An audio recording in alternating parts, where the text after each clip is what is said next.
Let's see how the market equilibrium is going to change when one of the curves, either supply or demand, is going to change. We're going to start with increase in demand. As we said, increase in demand is shown by moving demand curve to the right. So our demand curve is this downward sloping line, okay? And we're going to move it right, and we're going to see what's going to happen to equilibrium price and equilibrium quantity. So if we move the demand curve to the right, we're not shifting it up or down, we're just moving it to the right. We see the new equilibrium is going to be where the new demand curve intersects the supply curve. Supply did not change.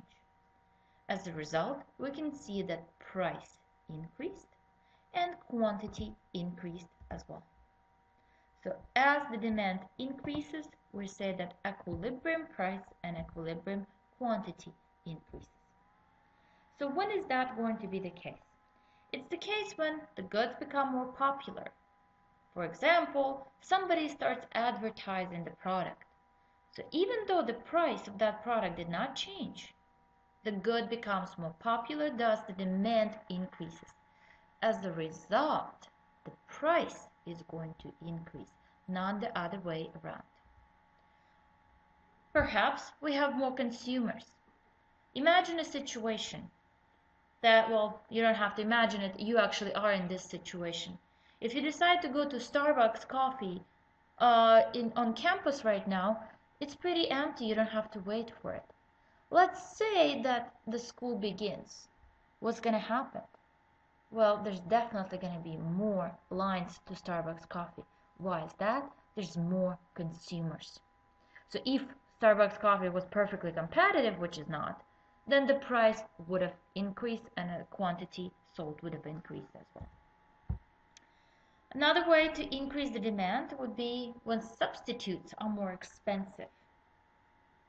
For example, if Pepsi becomes more expensive, what's going to happen to the demand of Coke? It's going to increase. So when goods that substitute one another, one becomes more expensive, people will shift their consumption towards the other good. Or complements may become cheaper. For example, let's say you like French fries and ketchup. Let's say that French fries becomes cheaper. Those two goods are complements, they complement each other. If French fries become cheaper, you're going to consume more ketchup. So we say demand for ketchup increases. Finally, if you have a higher income and the good is what we call a normal good. A normal good is the good that we, as economists, define that if your income increases, you would want more of that product.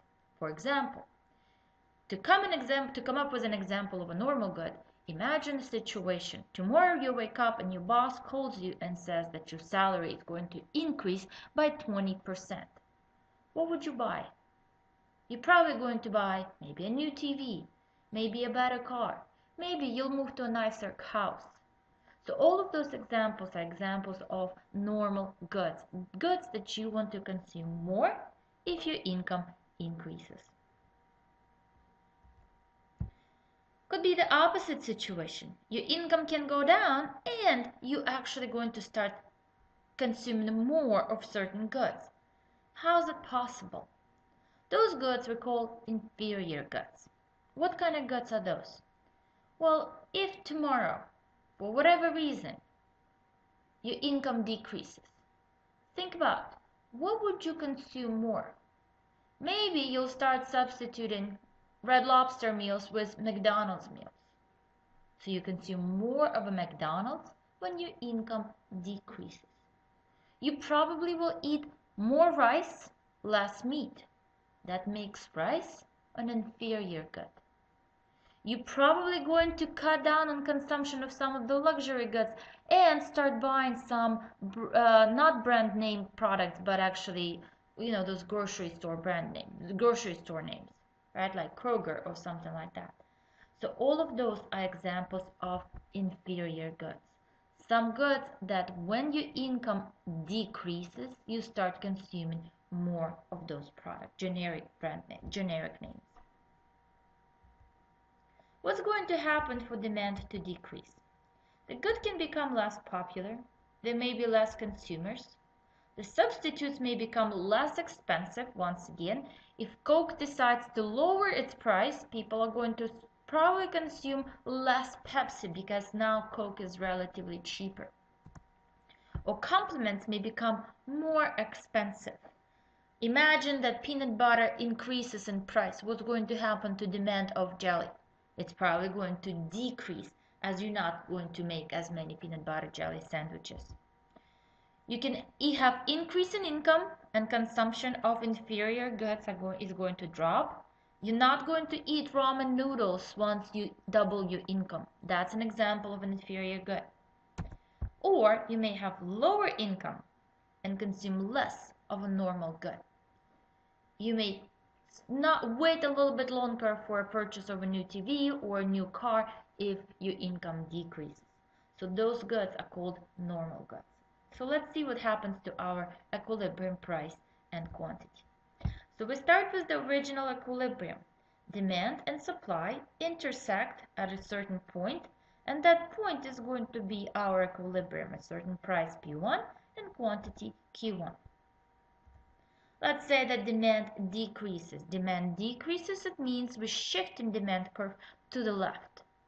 As a result, we see that a new equilibrium, the intersection of supply curve and a new demand curve, the price decreased and the quantity decreased as well. So when demand decreases, both price and equilibrium quantity decreases. Let's see what will happen to equilibrium if we increase supply. If we do so, we're going to move supply curve to the right. Once again, it's very important not to shift the supply curve to the right or to the up and down, but rather right and left. So let's move supply curve to the right. We show the increase in the supply. When is that possible? This is some positive change on sellers. So supply represents sellers. So when would sellers would like to sell more of a product? Well, we said price does not change supply. Some non-price factors would. So maybe they have a better technology that allows them to produce more at a shorter period of time. An example of that would be, let's say you bake cookies by hand, and now you decide to get a KitchenAid. Your supply of cookies most likely is going to increase as now you're more efficient. Could be a case where the inputs become cheaper. For example, butter and sugar are now cost twice as low. What's going to happen? Now you can make twice as many cookies probably. Or there could be more sellers present in the market. Imagine that with the new immigration laws, a lot of Vietnamese people move to Oklahoma City. What's going to happen? We may see more of Vietnamese restaurants. More sellers simply means greater supply.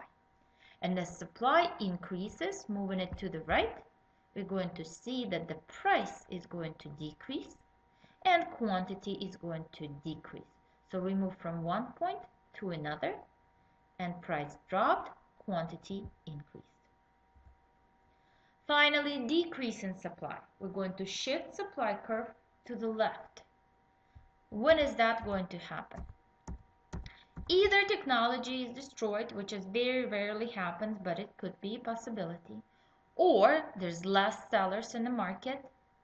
Some people decide not to have their businesses anymore, or inputs are going to be more expensive. So completely opposite from what we just talked about when the supply was increasing. And when supply decreases, moves to the left, we can find a new equilibrium. And at this new equilibrium point, price is greater than it used to be, and we sell in lower quantity. When there is less sellers, prices will increase, and less quantity will be bought and sold.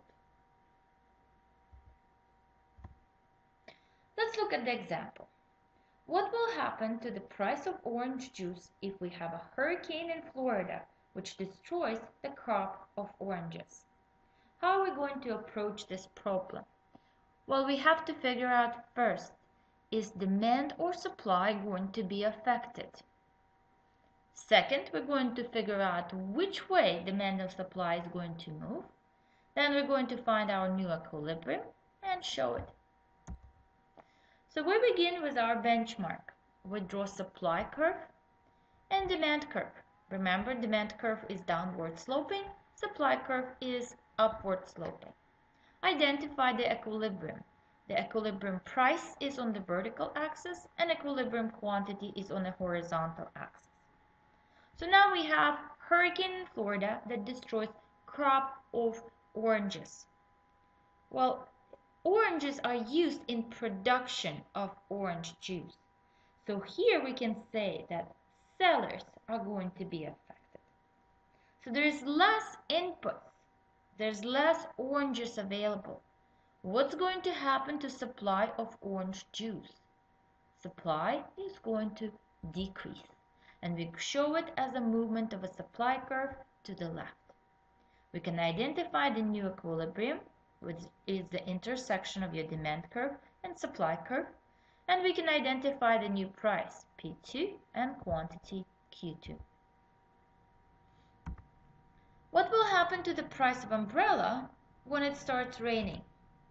Once again, we start with our benchmark.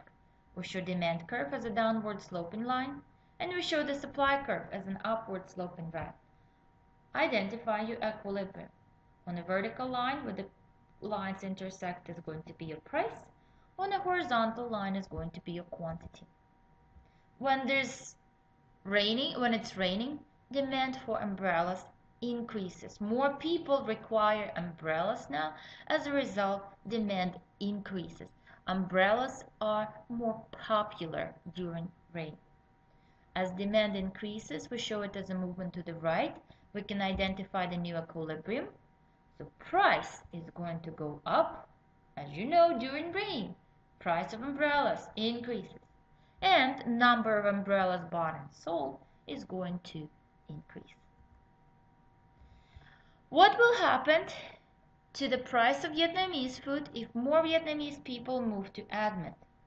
So here's an interesting situation, because here we're going to have to deal with two different scenarios. But before we do that, let's start with our benchmark. Let's show our demand, supply, identify the equilibrium price, and equilibrium quantity. Now we have two effects. First of all, demand for Vietnamese food is going to increase. Most likely, Vietnamese people enjoy Vietnamese food, so as a result, demand is going to increase. But also, those people know how to cook Vietnamese food, so maybe more people will decide to open the restaurants. So as a result, supply may also increase. So if you look at the new equilibrium point, the intersection of new supply and demand curve, you can see that definitely the quantity of Vietnamese food bought and sold increased. But what happened to the price? Well, in my graph, it looks about the same. In your graph, it may look like price either slightly increased or slightly decreased. So which effect is going on here? Well, it depends on whether or not our supply or demand increased by more. Here it's not very clear, and it really will depend on how far you move your supply or demand curve. So we say that we know for sure that quantity sold and bought increase, our equilibrium quantity increase. But we say the effect on price is ambiguous. It will depend on how much supply and demand changed. To summarize things that we learned about perfect competition, we say that perfectly competitive markets will earn zero profit in the long run. Why is that the case? Who in their right mind would want to enter the market in which they will make zero profit? Let's answer those questions. Well, here first thing we have to remember is that we're talking about economic profit. We're not talking about accounting profit, but rather we account all those foregone opportunities. So if I decide to open my cookie shop, my economic profit is going to include the salary that I would have been making if I stayed at my other job. So for example, my cookie shop makes $200,000 a year. And at my previous job, I was making $100,000. So my economic profit would be $100,000, even though accounting would be $200,000. So zero economic profit actually means that your accounting profit is positive. So most likely you will stay in the market. But why do we say that the zero profit will occur? Well, let's think about the situation in which firms earn positive profits. We're in the industry where there are positive profits available. So for example, currently I'm making $50,000 and there is an area in which most firms owners make $60,000. Well, that area becomes attractive to me. I want to start my own business and make more money than I am making at my current job. So what happens in that market? More companies enter that market, and as we know, more companies entering the market means that supply of the product increases, and once supply increases, the price is going to drop. When price decreases, profits go down. So if firms were earning positive economic profit, eventually the price will drop, and as a result, profits will decrease to 0 point. Similar situation will happen if firms earn negative profits. If we earn negative profits, I'm going to think, you know what, I was making more money at my previous job. I'm going to go back. So I'll close my business. Businesses are leaving the market. There's less sellers in the market. When there's less sellers, price in the market is going to increase.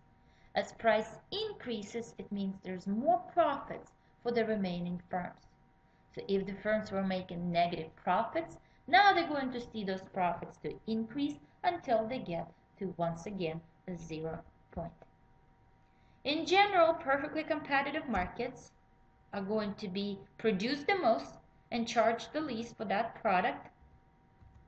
And in the next lecture, in the next part of the lecture, we're going to discuss other markets, and once again, we'll make the comparison. So perfectly competitive markets, we like those markets. They produce the most, and the price charged for those products is the least.